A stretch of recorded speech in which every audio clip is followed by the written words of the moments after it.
Salam, jemaat presbiter bertugas mengucapkan selamat beribadah di hari Minggu kedua sesudah Paskah. Pemberitaan firman pada ibadah hari ini disampaikan oleh Pendeta Minje Mulikale. Jemaat, mari berdiri untuk menyambut firman Tuhan hadir di tengah-tengah persekutuan kita.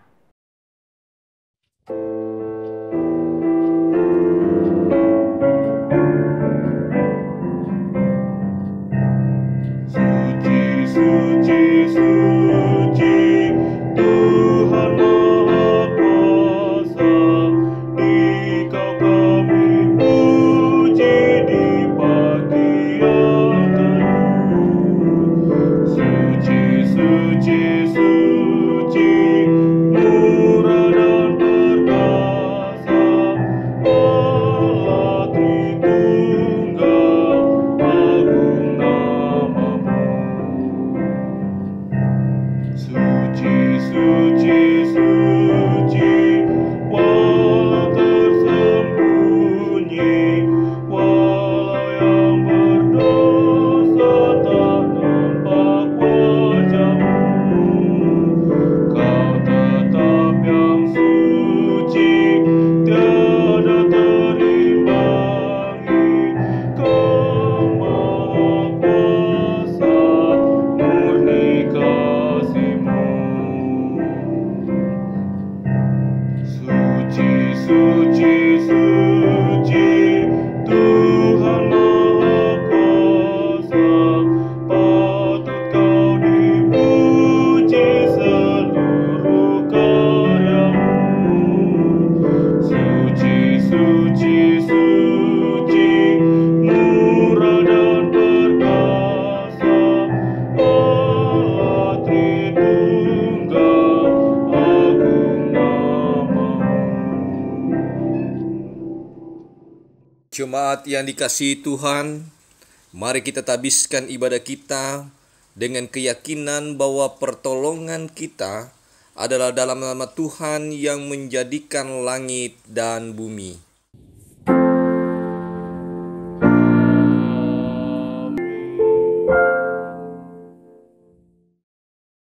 Nats membimbing kita jemaat Tuhan terambil dari Keluaran 7 ayat 9 yang berkata, apabila Firaun berkata kepada kamu, tunjukkanlah suatu mujizat, maka haruslah kau katakan kepada Harun, ambillah tongkatmu dan lemparkanlah itu di depan Firaun, maka tongkat itu akan menjadi ular.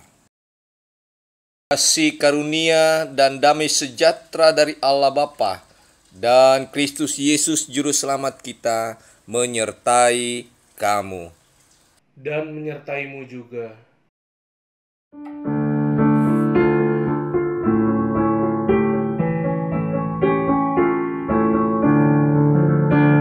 Besar dan ajaib segala karya-Mu, Allah yang Maha Kuasa. Adil dan benar segala jalan-Mu, Raja segala bangsa. Siapa tak takut Tuhan, tak mengagungkan nama-Mu, sebab banyak Kau yang kudus, semua bangsa akan datang. Yang sujud menyembah, sujud menyembah, sujud menyembah Engkau Tuhan.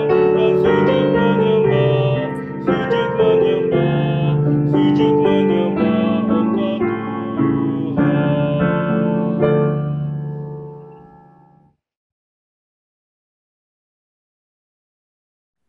Dengan rasa sesal dan malu, dan dengan kerendahan hati, marilah kita mengaku dosa-dosa kita. Ya Allah yang kudus dan penuh kemurahan, kami menyadari dan mengaku di hadapan-Mu hakikat kami yang berdosa dan rapuh, sehingga cepat untuk berbuat jahat dan lambat untuk berbuat baik. Kami menyadari dan mengaku akan kelemahan kami dan sikap hidup yang mementingkan diri. Engkau mengetahui betapa sering kami berdosa, mengembara dari jalanmu, menyia-nyiakan pemberianmu, dan melupakan kasih-Mu. Ya Allah Maha Kasih, kasihanilah kami orang-orang yang telah malu dan menyesal ini, karena dalam segala hal kami telah menyakiti hati-Mu. Ajarlah kami untuk membenci kesalahan yang kami lakukan. Bersihkanlah kami dari dosa demi nama anak-Mu yang kekasih. Tolonglah kami, ya Allah yang pengasih, agar kami hidup dalam terang-Mu dan berjalan pada jalan-Mu sesuai perintah Yesus Kristus, Tuhan kami. Demikian pengakuan umat-Mu, dengarkanlah ya Tuhan. Amin.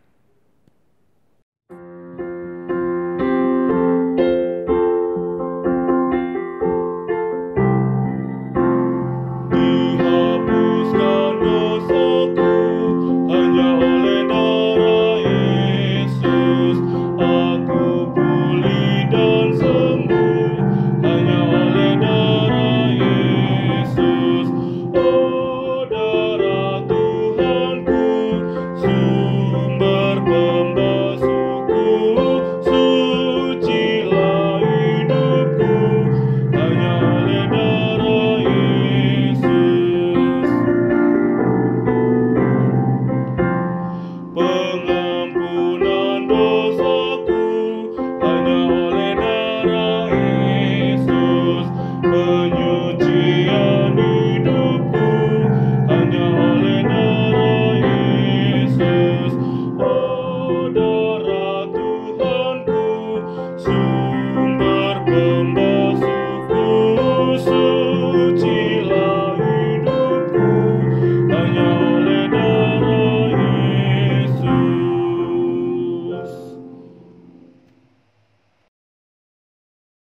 Jemaat Tuhan, dengarlah berita anugerah bagi kita sekalian. Kepada setiap orang yang telah mengaku dosa dan bertobat, disampaikan berita anugerah pengampunan seperti yang tertulis dalam kitab Yeremia pasal 4 ayat 1-2 yang menyatakan, "Jika engkau mau kembali, hai Israel, demikianlah firman Tuhan, kembalilah engkau kepadaku, dan jika engkau mau menjauhkan dewa-dewamu yang menjijikkan, tidak usahlah engkau melarikan diri dari hadapanku. Dan jika engkau bersumpah dalam kesetiaan, dalam keadilan dan dalam kebenaran, demi Tuhan yang hidup, maka bangsa-bangsa akan saling memberkati di dalam Dia dan akan bermegah di dalam Dia." Berdasarkan firman Tuhan ini sebagai pelayan Yesus Kristus, kami memberitakan bahwa pengampunan dosa telah berlaku di dalam nama Bapa dan Anak dan Roh Kudus. Syukur kepada Tuhan. Amin.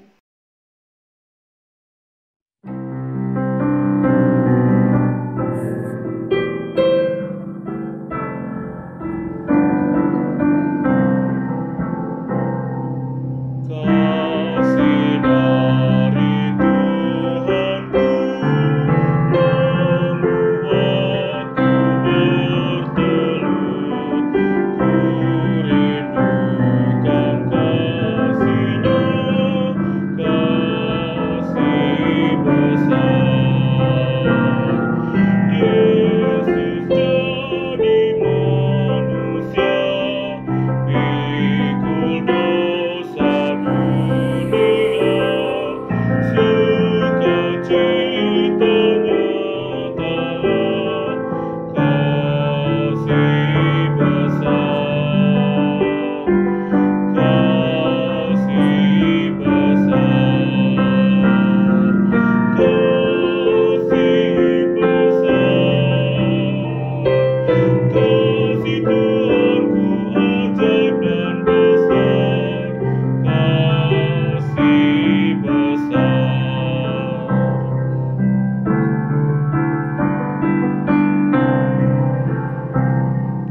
Orang buta lihat terang, dan yang lumpuh pun tegak. Orang mati bangkitlah, kasih besar. Yang berdosa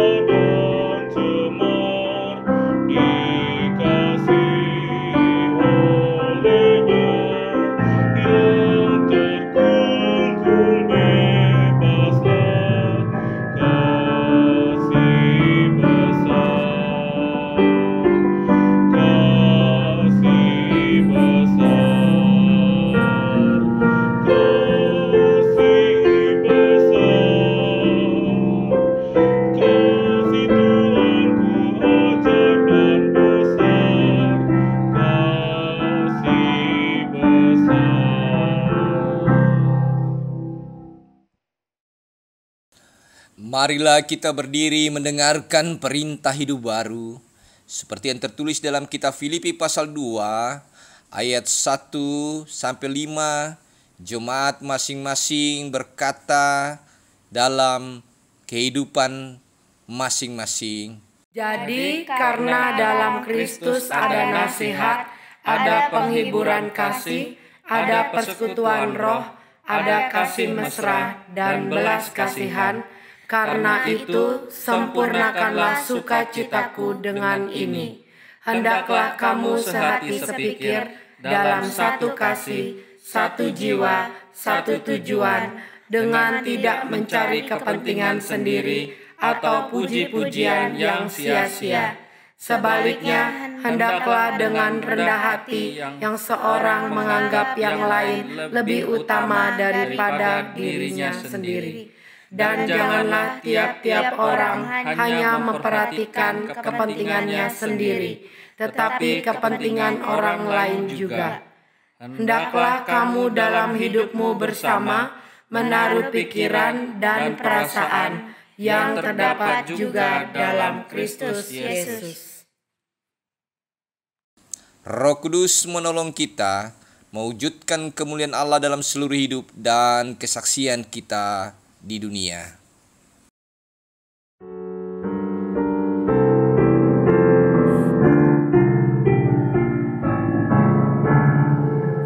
Besarkan nama Tuhan, haleluya.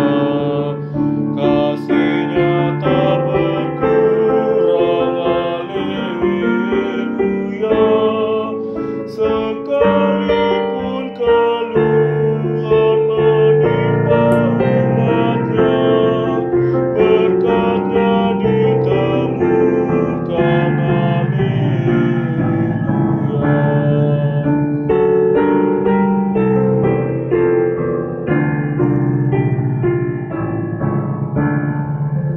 Diberinya hidup baru, gelap menjadi terang. Sabdanya besertamu di hari yang kelam. Hai kamu yang selalu padanya berpegang, tak usah ragu-ragu, tuntunannya tenteram.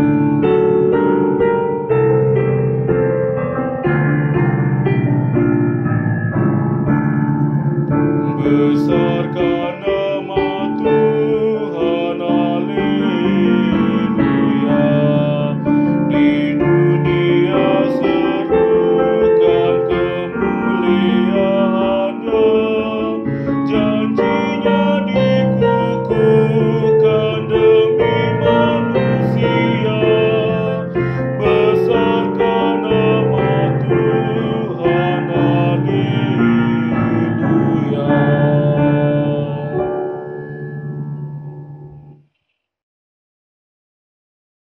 Jemaat Tuhan, sebelum kita membaca, merenungkan sebagian dari kitab Tuhan, mari kita tenangkan hati pikiran kita, mohon bimbingan Roh Kudus. Kita berdoa.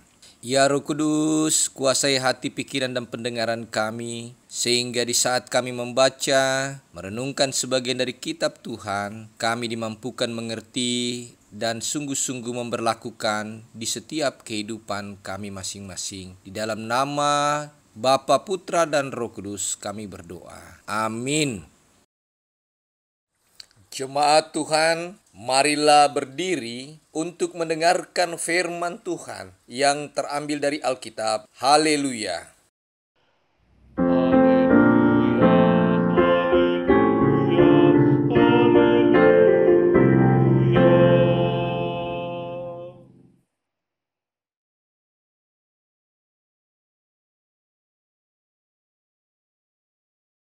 Pembacaan Alkitab pada hari ini dari Keluaran pasal 7 ayat 7 sampai dengan 13. Beginilah firman Tuhan. Adapun Musa 80 tahun umurnya dan Harun 83 tahun ketika mereka berbicara kepada Firaun. Dan Tuhan berfirman kepada Musa dan Harun, Apabila Firaun berkata kepada kamu, tunjukkanlah suatu mukjizat, maka haruslah kau katakan kepada Harun, ambillah tongkatmu dan lemparkanlah itu di depan Firaun, maka tongkat itu akan menjadi ular. Musa dan Harun pergi menghadap Firaun, lalu mereka berbuat seperti yang diperintahkan Tuhan. Harun melemparkan tongkatnya di depan Firaun dan para pegawainya, maka tongkat itu menjadi ular. Kemudian Firaun pun memanggil orang-orang berilmu dan ahli-ahli sihir, dan mereka pun ahli-ahli Mesir itu membuat yang demikian juga dengan ilmu mantera mereka. Masing-masing mereka melemparkan tongkatnya, dan tongkat-tongkat itu menjadi ular.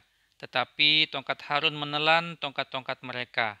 Tetapi hati Firaun berkeras, sehingga tidak mau mendengarkan mereka keduanya seperti yang telah difirmankan Tuhan. Demikian pembacaan Alkitab. Hendaklah firman Tuhan diam dengan segala kekayaannya di antara kamu, dan ucaplah syukur kepada Allah. Kepadamu puji-pujian, nada syukur dan segala kemuliaan. Ya Bapa, Putra, Roh Kudus, sampai kekal abadi.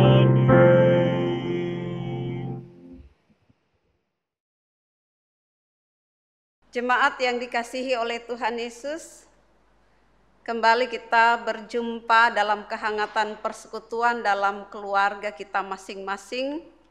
Salam sejahtera bagi kita semua. Tema kita pada hari ini, Tuhan bekerja dengan cara ajaib.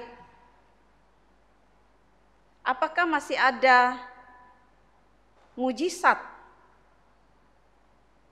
Mungkin saudara-saudara pernah bertanya demikian, apakah mujizat masih ada? Apakah mujizat selalu ada?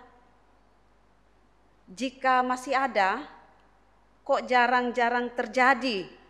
Gitu kira-kira yang kita pertanyakan. Jika sudah tidak ada, waduh, bagaimana ini? Apakah Allah juga sudah tidak maha kuasa? Atau jangan-jangan tidak ada? Pertanyaan-pertanyaan seperti ini sungguh penting Bapak Ibu. Kita tidak dapat berkata bahwa mujizat belum terjadi atau sudah tidak ada hanya karena kita tidak mengalami kejadian-kejadian spektakuler seperti orang mati dibangkitkan, orang lumpuh bisa berjalan, orang buta dapat melihat, dan lain sebagainya. Setiap hari di dalam kehidupan kita selalu terjadi mujizat yang mungkin tidak pernah dirasakan, bahkan disyukuri secara mendalam. Setiap nafas kehidupan yang kita hirup dengan gratis adalah mujizat yang Tuhan berikan kepada kita. Setiap perlindungan Tuhan di dalam pekerjaan dan di dalam kehidupan sehari-hari itu adalah mujizat yang Tuhan berikan yang perlu kita syukuri. Merasakan kasih Tuhan di dalam kehidupan Bapak Ibu adalah sebuah mujizat. Karena kita telah disadarkan bahwa begitu besar kasih karunia Tuhan kepada manusia, sehingga Dia mengaruniakan anaknya yang tunggal untuk menebus dosa kita. Jadi camkan dan ingatlah bahwa setiap kehidupan yang dijalani itu adalah mujizat yang Tuhan berikan kepada setiap orang. Mujizat itu masih nyata. Mujizat itu ada. Di tengah-tengah kehidupan kita yang penat, kita tidak sadar Allah selalu menghadirkan mujizat. Mujizatnya di dalam kehidupan kita. Jadi melalui bacaan kita pada hari ini, kita akan melihat bagaimana Tuhan Allah bekerja dengan cara ajaib melalui peristiwa-peristiwa yang terjadi di Mesir. Pembacaan kita dilatar belakangi dengan kisah bangsa Israel yang mengalami perbudakan di tanah Mesir. Mengapa terjadi perbudakan terhadap bangsa Israel di Mesir? Ini Bapak Ibu kalau kita masih ingat waktu masih sekolah minggu, ini diawali oleh Yusuf anak Yakub. Dia adalah orang yang berjasa menyelamatkan Mesir dari kelaparan yang hebat.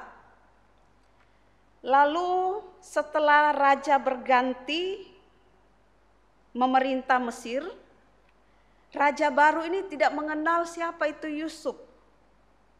Lalu di samping itu jumlah penduduk Israel di Mesir mengalami peningkatan, mengalami lonjakan yang sangat drastis. Dan hal ini membuat raja bertindak sewenang-wenang. Dia melihat keberadaan orang Israel di Mesir ini sebagai ancaman bagi kedudukannya sebagai raja. Dan juga ancaman bagi rakyat Mesir sendiri. Bangsa Israel menjadi sangat menderita karena mengalami tekanan, lalu mereka menjerit dan meminta tolong karena beratnya perbudakan yang mereka alami. Lalu Tuhan Allah mendengar jeritan penderitaan Israel, lalu Allah berinisiatif untuk menolong dan membebaskan mereka. Lalu Tuhan Allah mengutus Musa dan Harun untuk memimpin bangsa Israel keluar dari tanah Mesir. Kita lihat pada ayat yang ke-7, yaitu penugasan Musa dan Harun oleh Tuhan untuk menghadap Firaun saat Musa berumur 80 tahun dan Harun berusia 83 tahun. Kalau kita melihat mengapa Alkitab memperlihatkan atau memberitahukan kepada kita perihal usia Musa dengan Harun. Di usia demikian, mereka harus menghadapi tugas yang sungguh amat berat. Pertama, mereka harus menghadapi karakter bangsanya sendiri, karakter bangsa Israel. Bapak Ibu tahu karakter bangsa Israel yaitu tegar tengkuk. Lalu yang kedua, mereka harus menghadapi sebuah kekuatan besar, baik secara kuantitas maupun secara politis. Kekuatan besar ini yakni Mesir dan Firaun, yang terkenal memiliki tabiat yang keras hati. Dan ini harus dihadapi oleh dua orang, yang satu berusia 80 tahun dan yang satu berusia 83 tahun. Apakah Tuhan tidak memperhitungkan kondisi mereka? Bagaimana Tuhan memberikan kekuatan? Bagaimana Tuhan menolong Musa di tengah hal yang dihadapi? Dan di dalam Keluaran 6 ayat 28 dibuka dengan kalimat, Akulah Tuhan. Berapa kali Tuhan perlu mengulang dan mengulang lagi kalimat ini? Akulah Tuhan. Akulah Tuhan. Karena itu Bapak Ibu yang dikasihi oleh Tuhan, ingat baik-baik bahwa kisah Keluaran ini bukanlah kisah mengenai kepahlawanan Musa. Kisah Keluaran adalah kisah tentang Tuhan yang kita sembah dan kita percaya di dalam kehidupan kita. Di ayat 7 kita bisa melihat tentang kuasa yang bekerja melalui diri Musa dan Harun, serta bagaimana Tuhan bekerja melampaui segala keterbatasan manusia. Kelemahan kita, ketidaksanggupan kita, keterbatasan kita, bahkan kekurangan dan ketidaklengkapan kita secara fisik sekalipun, itu dipergunakan Tuhan untuk menyatakan kuasa-Nya. Tuhan mampu memenuhi kita dengan kekuatan yang berasal daripadanya. Sehingga dengan segala keterbatasan kita, apa yang masih kita punya tetap bisa dipakai untuk hal-hal yang baik dan luar biasa. Tuhan bisa pakai kita di dalam segala keterbatasan kita, di dalam segala kekurangan kita. Lalu kita masuk ke ayat 8 sampai 10. Pada ayat ini penyertaan Tuhan semakin dipertegas lagi. Bahwa akan ada mujizat yang diberikan Tuhan untuk menghadapi Firaun. Berupa tongkat yang berubah menjadi ular. Kita perlu mengetahui bahwa semua tanda ajaib yang dilakukan Allah merupakan serangan terhadap Firaun dan dewa-dewa bangsa Mesir. Ada beberapa petunjuk untuk hal ini. Di ayat kelima, kalau kita perhatikan ucapan ilahi, aku mengacungkan tanganku terhadap Mesir. Aku mengacungkan tanganku terhadap Mesir. Dan ini beberapa kali muncul ucapan ini. Dan ucapan ini memiliki pesan yang khusus di telinga Firaun. Menurut catatan sejarah Mesir, raja-raja Mesir mengambil sebutan untuk dirinya dengan nama-nama yang berhubungan dengan lengan atau tangan. Pengacungan tangan Tuhan menunjukkan bahwa tidak ada satu raja pun yang lengannya atau tangannya cukup kuat untuk melawan Tuhan. Mujizat tongkat menjadi ular juga menyimpan pesan khusus. Karena ular atau ular kobra itu merupakan salah satu simbol kekuasaan dan kepercayaan Firaun. Apabila Firaun berkata kepadamu, tunjukkan suatu mujizat, maka haruslah kau katakan kepada Harun, ambillah tongkatmu dan lemparkan itu ke depan Firaun, maka tongkat itu akan menjadi ular. Sekarang pertanyaannya, kenapa Firaun menyuruh memberikan mujizat atau show magic? Karena Bapak Ibu, manusia pada umumnya memiliki kecenderungan untuk mengagumi hal-hal yang luar biasa, yang spektakuler, yang tidak dapat dijelaskan secara mudah dengan akal pikiran. Manusia memang selalu mengharapkan mujizat, apalagi saat dia menghadapi persoalan hidup. Bagi sebagian manusia, mereka merasa bahwa mujizat dapat memperkuat iman mereka. Jadi tanpa mujizat berarti iman mereka tidak kuat. Banyak orang Kristen yang akhirnya ketagihan mujizat, sehingga mendewakan orang atau tempat yang membuat mujizat. Mereka akan pergi ke tempat-tempat atau di gereja-gereja di mana mujizat itu mereka anggap terjadi di sana. Fenomena mujizat sudah sedemikian marak, baik di dalam maupun di luar gereja. Banyak orang Kristen tergila-gila dengan mujizat. Pengharapan akan mujizat seringkali justru terjadi sebagai tanda iman yang lemah, yang tidak mau berserah kepada kehendak Tuhan, atau orang yang egois, yang selalu ingin mendapatkan perlakuan istimewa dari Tuhan. Mereka yang memusatkan imannya kepada mujizat, banyak akan mengalami kekecewaan. Tetapi mereka yang memusatkan imannya kepada Yesus akan menerima kebahagiaan sejati. Perlu juga diingat Bapak Ibu, bahwa tugas orang Kristen yang utama bukan sebagai Kristen pemburu mujizat.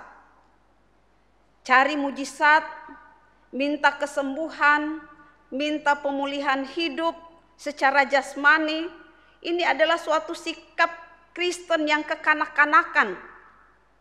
Apabila hanya sibuk memburu mujizat, lari dari pendeta A, cari pendeta B, lari dari gereja sana, lari dari gereja sini, lari dari gereja yang lainnya, hanya sibuk urusan mujizat sampai lupa cari selamat. Kita harus sadar bahwa sekalipun ada mujizat, manusia belum tentu bisa menerima atau berserah kepada Tuhan karena kekerasan hatinya. Kalau Tuhan tidak bekerja di dalam kehidupan manusia, dia tidak dapat mengenal Tuhan. Mujizat alam semesta yang kita lihat tiap hari pun sekarang sudah kurang dirasakan sebagai mujizat.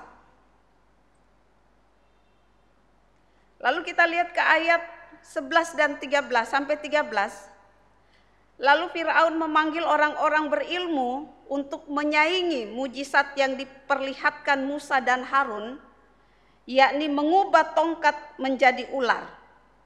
Nah, kenapa Allah mengubah tongkat Musa menjadi ular? Karena ular kobra yang terkenal sangat ganas di padang pasir. Kobra adalah simbol binatang pujaan di Mesir sebagai binatang yang sangat buas, licik. Itu adalah lambang kekuatan Mesir. Mahkota kepala yang dikenakan Firaun, kalau kita perhatikan, itu lambang kobra dan juga di lengannya. Kalau Firaun menggunakan simbol kobra yang adalah kekuatan, maka Allah pun juga menggunakan cara yang sama. Artinya bahwa kekuatan Allah lebih dahsyat dibanding dengan ilah palsu Mesir. Sehingga kita lihat ular-ular yang diciptakan oleh para dukun Firaun itu ditelan oleh ular-ular yang dilemparkan oleh Harun dan Musa. Sampai di sini kita mendapat pelajaran bahwa jelas kuasa Allah lebih dahsyat dari kuasa iblis yang juga begitu kuat. Tetapi kuasa Tuhan lebih kuat. Nah, Bapak Ibu yang dikasihi oleh Tuhan, kecenderungan orang Kristen modern untuk mencari dan mengejar mujizat agar kerohanian mereka dibangun sebenarnya tidak sepenuhnya benar. Saya cari mujizat supaya imanku terkuat. Gitu ya biasanya alasannya. Mujizat tidak selalu menghasilkan iman. Walaupun Firaun melihat, mengalami sendiri berbagai demonstrasi kuasa Allah, tetapi kita lihat hatinya tetap keras. Begitu juga dengan umat Israel. Ketika mereka keluar dari tanah Mesir, berjalan di padang gurun menuju tanah perjanjian, itu mereka mengalami banyak sekali mujizat. Mujizat demi mujizat. Tetapi tidak pernah cukup membuat mereka untuk tetap setia kepada Tuhan. Karena itu yang kita cari bukan mujizat, tetapi carilah pekerjaan Allah yang bisa melembutkan hati. Carilah Allah. Ketika mujizat tidak terjadi di dalam kehidupan kita, tidak berarti bahwa Tuhan itu tidak sanggup untuk mengerjakan atau tidak sanggup memelihara kehidupan kita. Tetapi Tuhan merasa tidak perlu lagi mujizat itu. Karena Tuhan sudah menyatakan mujizat yang jauh lebih besar dan jauh lebih indah, yaitu kematian dan kebangkitan Kristus. Itu mujizat yang luar biasa. Oleh sebab itu, Bapak Ibu yang dikasihi oleh Tuhan, mari kita melihat karya kematian Yesus di atas kayu salib dan kebangkitannya. Itu memberikan kita kekuatan dan penghiburan karena Tuhan kita sudah menang.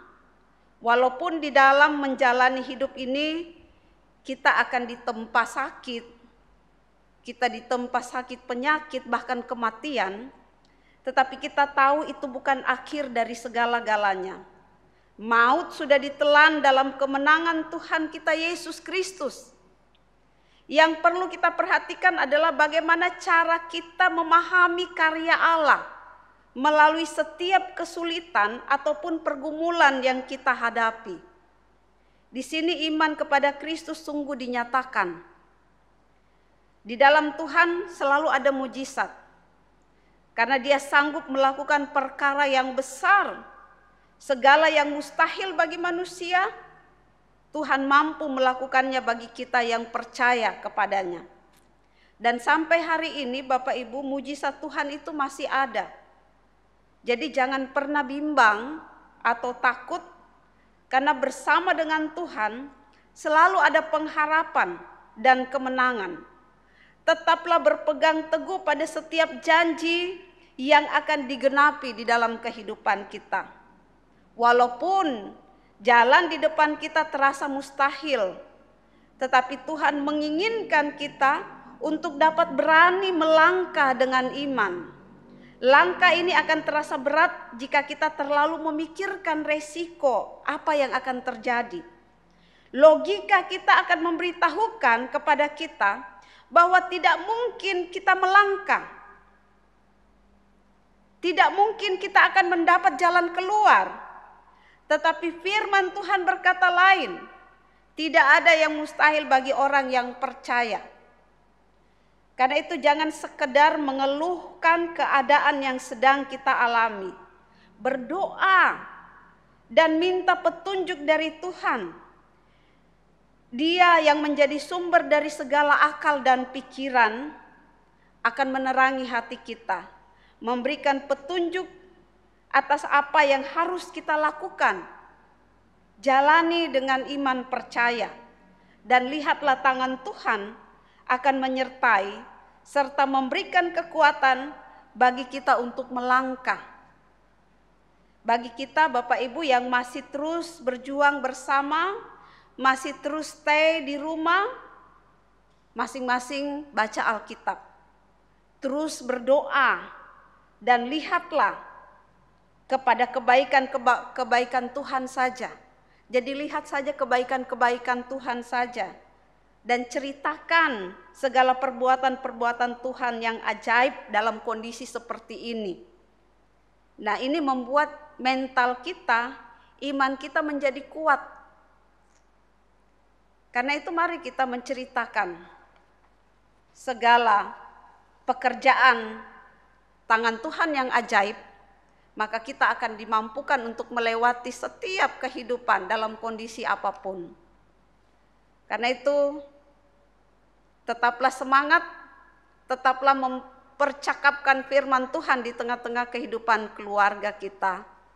Tuhan memberkati. Amin.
tetap mendengar dan mengikutnya.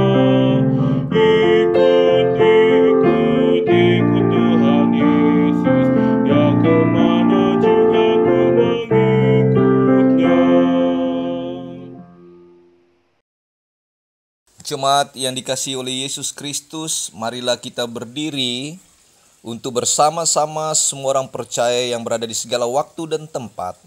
Kita akan mengaku iman menurut pengakuan iman rasuli dengan hati dan mulut masing-masing orang berkata, Aku percaya kepada Allah, Bapa yang Maha Kuasa, Halik langit dan bumi, dan kepada Yesus Kristus anaknya yang tunggal Tuhan kita, yang dikandung daripada Roh Kudus, lahir dari anak darah Maria, yang menderita di bawah pemerintahan Pontius Pilatus, disalibkan, mati dan dikuburkan, turun ke dalam kerajaan maut.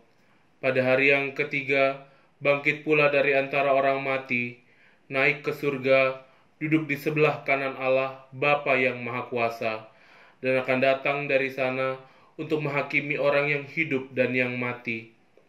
Aku percaya kepada Roh Kudus, gereja yang kudus dan am, persekutuan orang kudus, pengampunan dosa, kebangkitan daging, dan hidup yang kekal.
Jemaat, marilah kita mengucap syukur kepada Tuhan dengan memberi persembahan kepadanya. Dengarlah firman-Nya, Kolose pasal 3 ayatnya yang ke-17 yang menyatakan, dan segala sesuatu yang kamu lakukan dengan perkataan atau perbuatan, lakukanlah semuanya itu dalam nama Tuhan Yesus, sambil mengucap syukur oleh Dia kepada Allah Bapa kita. Tuhan memberkati saudara dan persembahan saudara.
marilah kita berdiri untuk membawa persembahan kita di dalam doa. Ya Tuhan Yesus, Engkaulah segala-galanya dan sumber hidup kami. Apa yang kami berikan ini adalah dari tangan-Mu jua, dan karena itu kami persembahkan seluruhnya untuk kemuliaan-Mu. Ya Yesus, anak domba Allah, Engkau layak menerima segala kuasa dan kekayaan, hikmat dan kekuatan, hormat, kemuliaan, dan puji-pujian. Amin. Salam sejahtera, umat yang dikasihi Tuhan. Dalam rangka pelaksanaan panggilan dan pengutusan gereja membangun Jemaat Misioner, Majelis Jemaat mengingat seluruh warga jemaat akan tanggung jawabnya untuk mengambil bagian aktif dalam membangun tubuh Kristus melalui kegiatan-kegiatan ibadah-ibadah yang berlangsung di rumah-rumah. Selanjutnya mohon perhatian untuk beberapa hal dari Warta Jemaat pada hari ini. Yang pertama, pelayanan ibadah Minggu Jemaat dan ibadah pekat di gedung gereja Immanuel WR Supratman Mataram ditiadakan sampai dengan pemberitahuan lebih lanjut karena adanya wabah COVID-19. Yang kedua, ibadah hari Minggu Pelkat PA dan ibadah Minggu Pelkat PT di gedung gereja ditiadakan sampai ada pemberitahuan lebih lanjut. Ketiga, ibadah keluarga bersama jemaat di sektor pelayanan ditiadakan, namun diganti menjadi ibadah bersama di keluarga di rumah masing-masing sampai dengan pemberitahuan lebih lanjut. 4. Kolekte ibadah hari Minggu Jemaat, ibadah keluarga, persepuluhan, dan persembahan syukur dapat disetor melalui transfer langsung ke rekening Bank Mandiri dengan nomor 1610002348626 atas nama Majelis Jemaat GPIB Immanuel WR Supratman, serta bukti transfer tersebut dapat dikirim melalui WA ke nomor handphone 0812 3907 6629 atas nama Ketut Hesti. Yang terakhir, perpanjangan masa tugas PHMJ sesuai surat Majelis Sinode GPIB nomor 4605/3 Romawi 20 MS 20 Romawi KPTS tanggal 30 Maret 2020, maka terhitung mulai tanggal 1 April 2020 memperpanjang masa tugas, wewenang, dan tanggung jawab PHMJ masa bakti 2017 sampai dengan 2020 di seluruh jemaat GPIB diperpanjang sampai 3 bulan ke depan, yaitu sampai tanggal 30 Juni 2020. Demikian Warta Jemaat. Akhirnya kami mengucapkan selamat hari Minggu. Tuhan Yesus memberkati kita semua. Jemaat Tuhan, mari kita berdiri. Pergilah dengan damai sejahtera Kristus, kembalilah ke dalam kehidupanmu sehari-hari.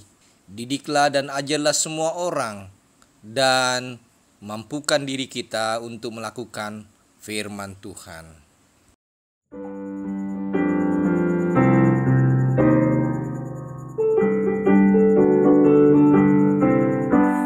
Berpeganglah pada janji Tuhanmu, di sepanjang masa Ia beserta. Angkatlah pujian-puji namanya, berpeganglah pada janji-Nya. Jangan bimbang, berpeganglah pada janji juru selamat. Jangan bimbang, percaya pada janji Tuhanmu.